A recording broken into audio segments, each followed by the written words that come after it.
तो क्या है राम सेतु के पीछे का रहस्य, जानने के लिए वीडियो को लास्ट तक जरूर देखें। साथ ही चैनल को सब्सक्राइब करके वीडियो को लाइक भी कर दें। तो चलिए बिना किसी देरी के मूवी शुरू करते हैं। मूवी की स्टार्टिंग में हमें 2007 अफगानिस्तान का टाइम दिखाया जाता है, जहां पर तालिबान भगवान बुद्धा की मॉन्यूमेंट को अपनी तोपों से डिस्ट्रॉय कर देते हैं।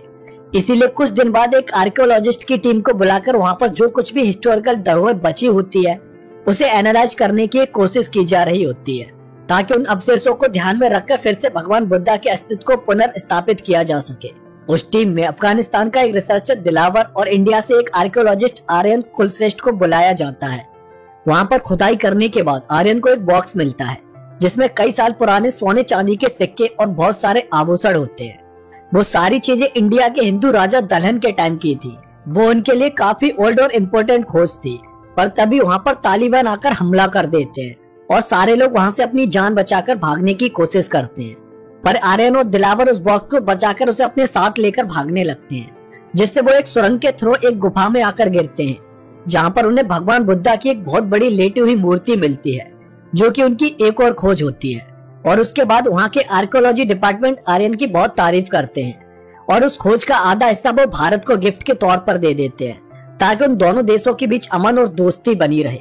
वहाँ पर आर्यन मीडिया को बताता है कि वो नास्तिक है और उन्हीं फैक्ट्स को मानता है जिनका इस दुनिया में कोई साइंटिफिक प्रूफ मिलता है, और इसी वजह से मीडिया आर्यन को नास्तिक बनाकर अपने न्यूज़पेपर में छाप देती है।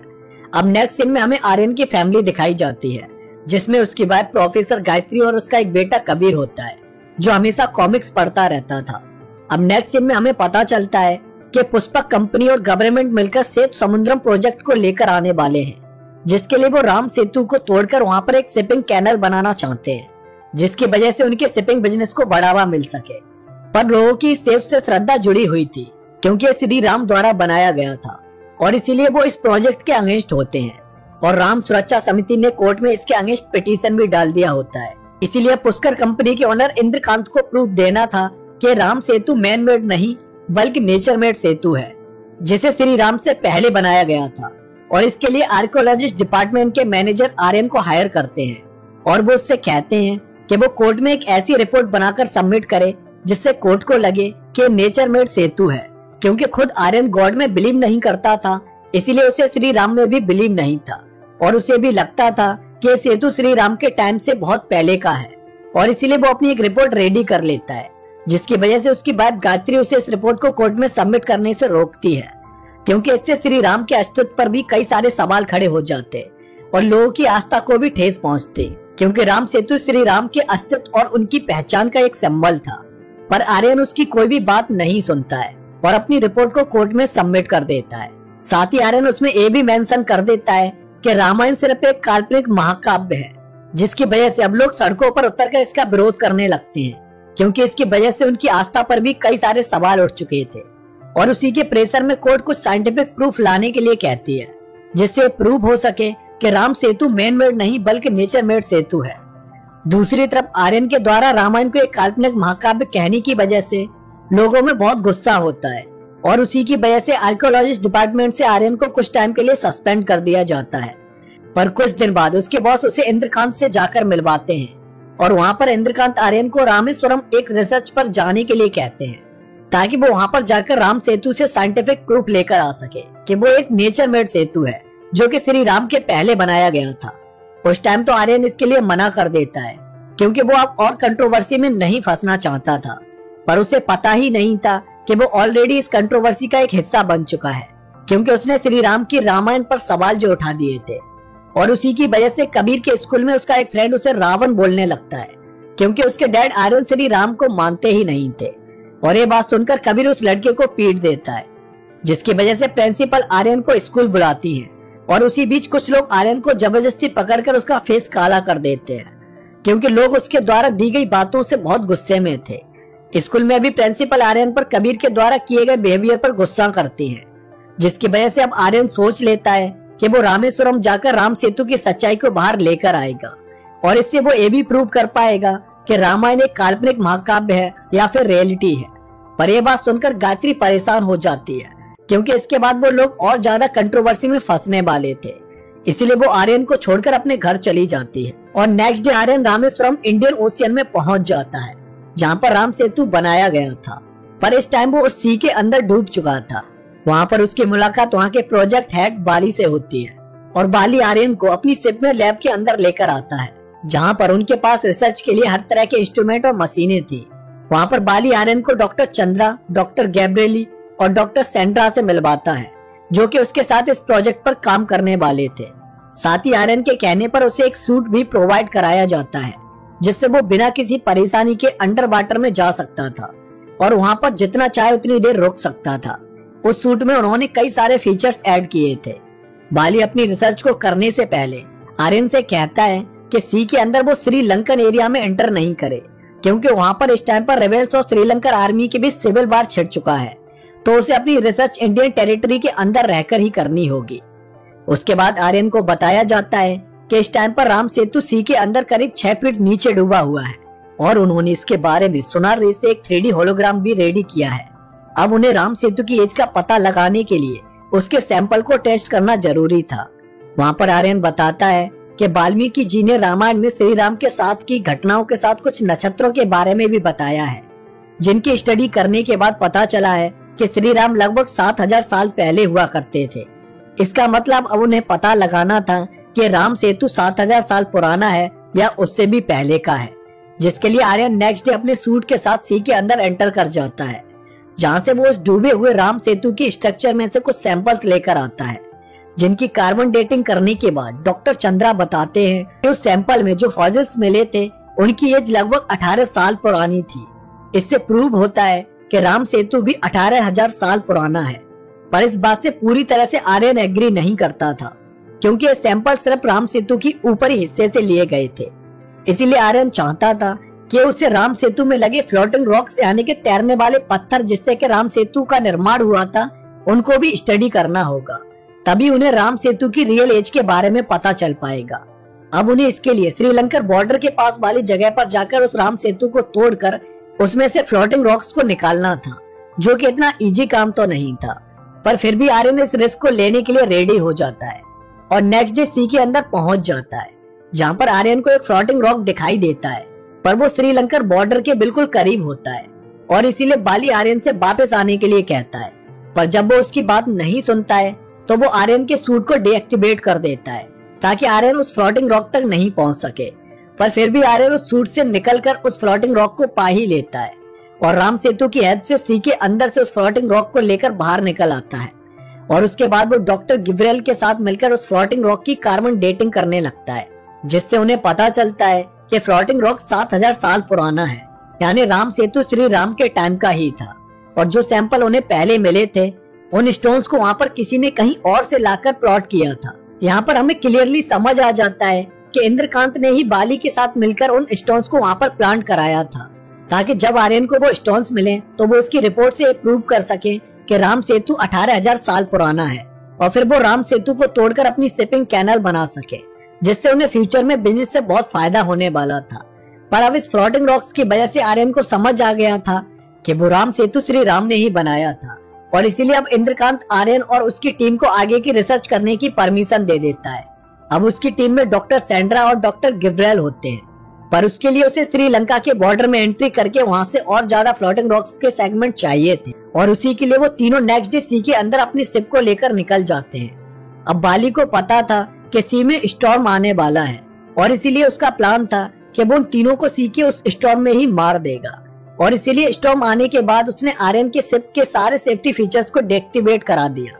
इस बारे में डॉक्टर गिब्रिएल को उस पर पहले से ही शक हो गया था, इसीलिए वो उस फ्लोटिंग रॉक्स को अपने बैग में छुपा कर ले आई थी, क्योंकि राम सेतु श्री राम के टाइम का था और इसका प्रूफ उनके पास सिर्फ वो फ्लोटिंग रॉक ही था। अब सी के अंदर स्टॉर्म आने से वो लोग सी में डूबने लगते हैं। तभी वहाँ पर एक श्रीलंका टूरिस्ट गाइड एपी उन्हें मिलता है, जो उनकी जान बचाकर उन्हें श्रीलंका में ले आता है और वहाँ पर आर्यन अपनी खोज के बारे में एपी को बताता है। अब तक उन्हें ये भी पता चल चुका था कि इंद्रकांत और बाली ने जानबूझकर उन्हें मारने की कोशिश की थी, ताकि वो राम सेतु की रियल सच्चाई को कोर्ट के सामने नहीं ला सके।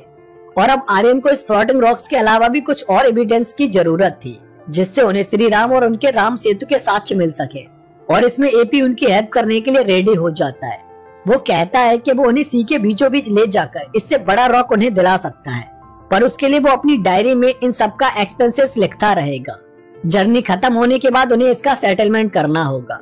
और नेक्स्ट डे जैसे ही वो लोग सी के बीचों बीच पहुंचते हैं, वहाँ पर बाली अपने लोगों के साथ आकर उन्हें मारने की कोशिश करने लगता है, जिसकी वजह से वो लोग जंगल की तरफ भागने लगते हैं। और बाली भी उन लोगों के पीछे जाकर उन पर गोलियां चलाने लगता है। वहाँ भागते हुए डॉक्टर गिब्रेल का बैग वहीं जंगल में गिर जाता है, जिसमें कि फ्लोटिंग रॉक रखा हुआ था, और उसे लेने के लिए एपी जाता है। और तभी वहाँ पर श्रीलंकन आर्मी का एक हेलीकॉप्टर आकर उन्हें बचा लेता है। पर जैसे ही वो लोग वहाँ से निकल रहे होते हैं, तभी बाली डॉक्टर गिब्रेल को बुलेट मार देता है, जिससे उस हेलीकॉप्टर के नीचे गिरने से उसकी मौत हो जाती है। और इससे आर्यन अब बहुत दुखी हो जाता है। अब वो लोग जाफरान आर्मी बेस कैंप में पहुंच जाते हैं, और उधर इंद्रकांत बाली को आर्यन और उसकी टीम को मारने के लिए जाफरान भेजता है। साथ ही वो डॉक्टर चंद की रिपोर्ट को कोर्ट में पेश कर देता है, जिससे प्रूफ हुआ था कि राम सेतु में मिले सब्सटेंस की एज 18,000 साल पुरानी है,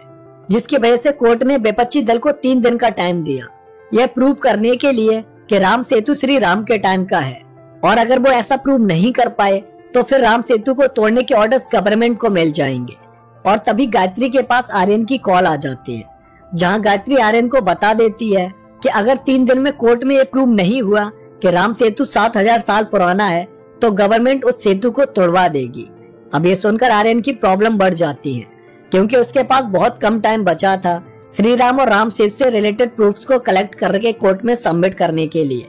तभी आर्यन वहाँ पर रावण की पूजा होते हुए देखता है, और उसे आइडिया आता है कि अगर वो रावण के अस्तित्व के प्रमाण कलेक्ट कर पाया तो वो ये भी प्रूव कर पाएगा कि श्री राम भी थे, क्योंकि वो दोनों ही समकालीन थे। और श्रीलंका में उसे श्री राम के साक्ष्य तो नहीं मिलने वाले थे, पर रावण के साक्ष्य मिलना पॉसिबल थे, स्पेशली रावण की सोने की लंका से रिलेटेड साक्ष्य। और जब इस बारे में आर्यन एपी को बताता है तो वो उसे बताता है कि यहाँ पर एक पब्लिक लाइब्रेरी है, जहाँ से उन्हें रावण की लंका के बारे में इंफॉर्मेशन मिल सकती है। और इसीलिए वो लोग उस लाइब्रेरी में जाकर सर्च करने लगते हैं, पर उन्हें वहाँ पर कोई भी इंफॉर्मेशन नहीं मिल पाती है। तभी एपी वहाँ के रिसेप्शनिस्ट से एक पर्सन का एड्रेस ले लेता है, जिसके पास एक बहुत पुरानी धरोहर थी, जिसमें तामपत्र पर रावण की लंका के बारे में जिक्र था। और इसीलिए वो लोग उस पर्सन के पास पहुँच जाते हैं, और उन्हें वहाँ पर जो तामपत्र मिलता है उस पर एक मैप बना हुआ होता है, जो कि रावण की लंका की तरफ इशारा करता था। आर्यन उस मैप के फोटो को अपने कैमरे में क्लिक कर लेता है,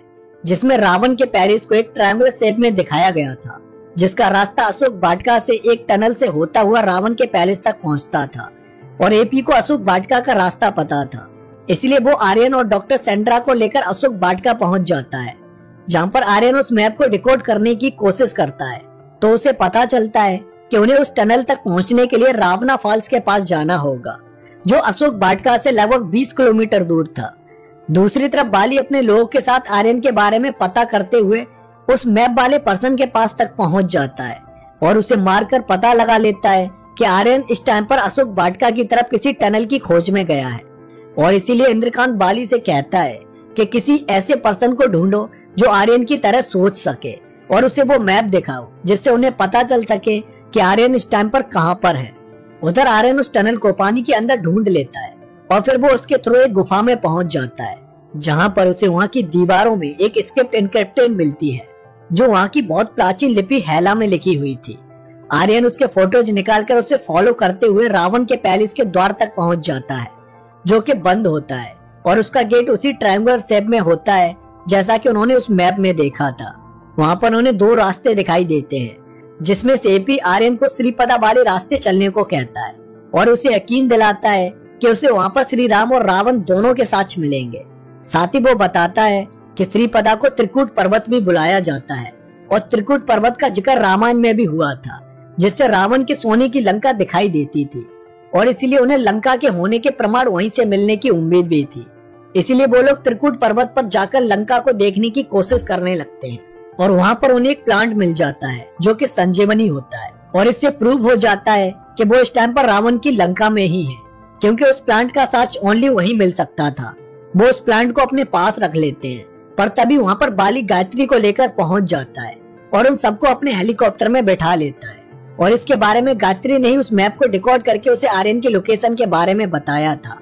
अब बाली आर्यन से उस फ्लोटिंग रॉक्स के बारे में पूछता है, और जब आर्यन कहता है कि वो पत्थर उस जंगल में ही कहीं पर छूट गया, तो बाली को यकीन नहीं होता है, और वो डॉक्टर सेंड्रा को गन पॉइंट पर ले लेता है। और जब एपी उसे बचाने के लिए आगे आता है तो बाली उसे धक्का मार देता है, जिससे एपी हेलीकॉप्टर से नीचे गिर जाता है और उसका बैग आर्यन के हाथों में आ जाता है। आर्यन गुस्से में उस बैग को बाली के सर पर मारता है, जिससे बाली वहीं पर नीचे गिर जाता है और डॉक्टर सेंड्रा उस हेलीकॉप्टर को रोकने की कोशिश करने लगती है, जिसकी वजह से वो क्रैश हो जाता है और वो सारे लोग इंजर्ड हालत में नीचे आकर गिरते हैं। जहाँ पर आर्यन उस हेलीकॉप्टर में से एपी के बैग को लेने जाता है और तब उसे पता चलता है कि वो फ्लोटिंग रॉक एपी के बैग में ही है। साथ ही आर्यन बाली को भी बचा लेता है, जिससे बाली उन्हें वहां से निकालने का इंतजाम करता है। दूसरी तरफ आज कोर्ट में फाइनल वर्डिक्ट होने वाला होता है, जहाँ पर कोर्ट इंद्रकांत के हक में फैसला सुनाने वाला था कि तभी वहां पर आर्यन सारे एविडेंस के साथ पहुंच जाता है